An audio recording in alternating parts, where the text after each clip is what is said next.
The turnover rate is crazy in the personal training industry. I know I saw people get hired at Crunch and quit on the same day. Bing bong. We're back. New week, new video. I've gotten some great suggestions from you guys for future videos, so a lot of ideas coming up. A friend of mine reached out to me who I went to college with, and she was talking about how she was about to become a personal trainer. She's about to get certified, take the exam. She had some questions for me just about like my time in the industry. I've been a trainer for 9 years, those of you who do not know. One of the things that she asked me was if there was any advice that I had in the sense of things that I wish I had known or would maybe do differently when I first became a trainer. And you know, this channel is gonna have a lot of different content on it, but as a trainer, I thought maybe it'd be a little bit helpful to make a brief video about some of the things we talked about during my time in the industry. I didn't really have anybody to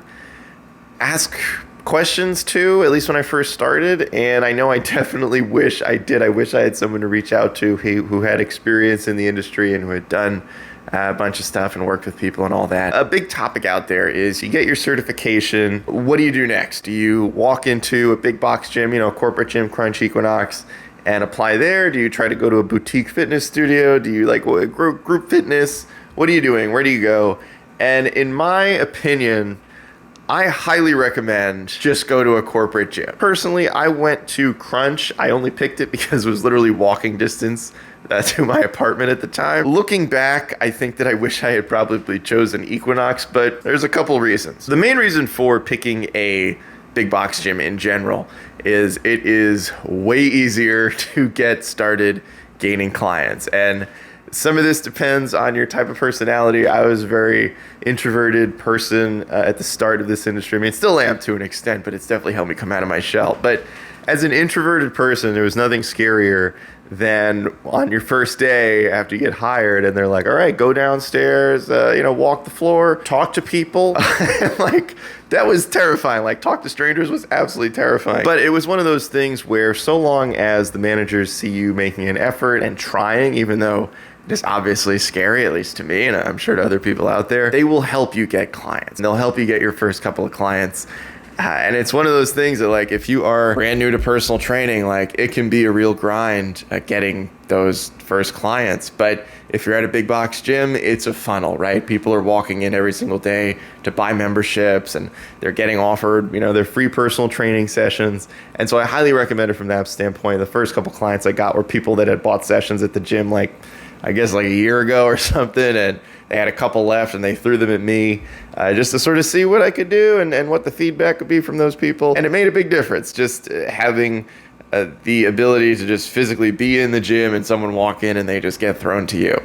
So I would recommend a big box gym. On that note, however, this fully depends, like what state you live in, what city, all that, but I would place way more emphasis on the location in terms of the expected income of the people in that neighborhood. In my opinion, the neighborhood that my Crunch was in was not a good neighborhood for personal training. It was a lot of NYU kids and just people that are a little bit more, not really looking to bring on extra expenses, even if there is a lot of value in fitness and working towards your goals and all that.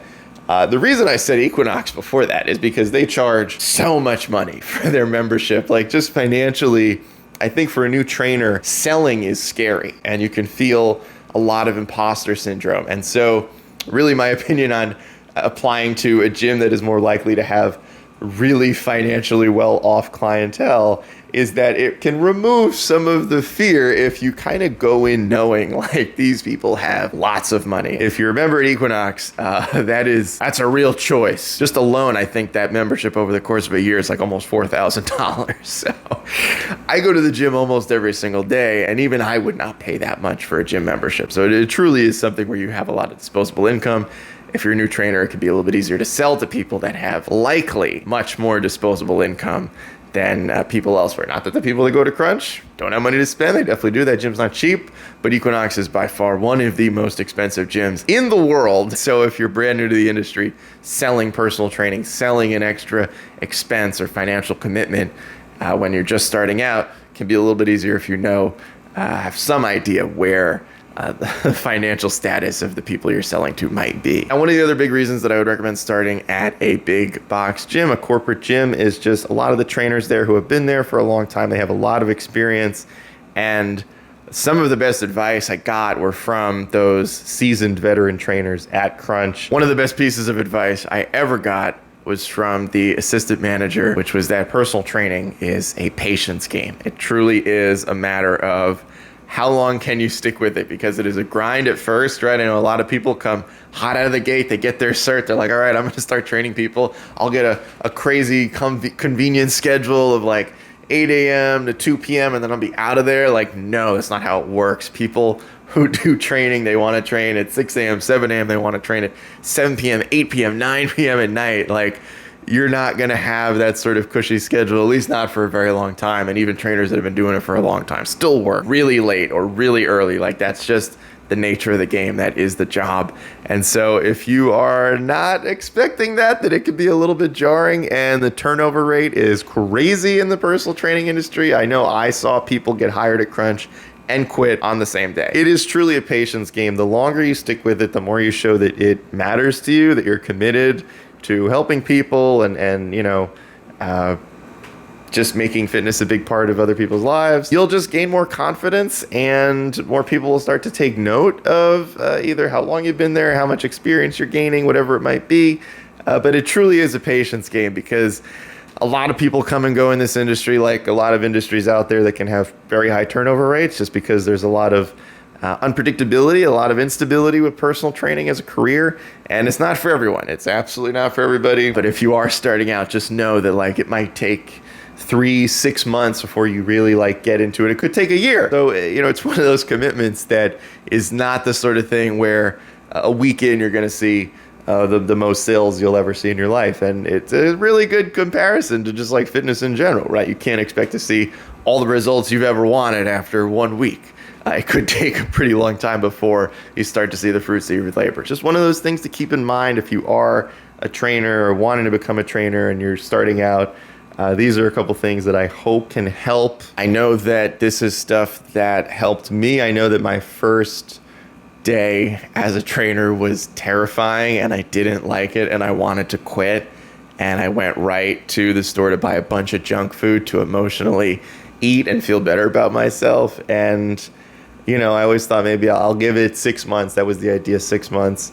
And now it's 9.5 years later, or 9 years later, and I'm still doing it. It's crazy. You never know. You really never know where it could lead. You never know what sort of opportunities it might lead to, or what sort of people you'll meet during the journey. But if I could go back and give myself any advice, it would just be to be patient, apply to Equinox instead of Crunch. That's easier to sell to people that are just, I don't know, fucking rich. Yeah, trust the process.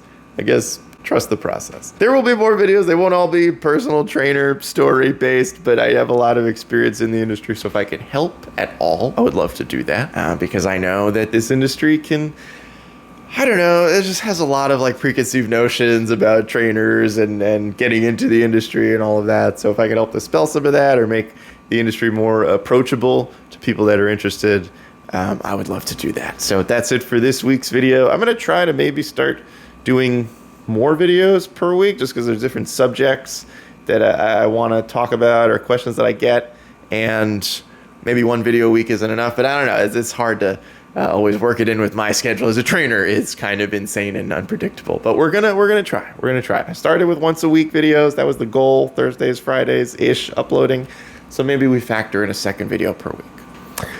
That's all I got for you guys this time. I will see you in the next one.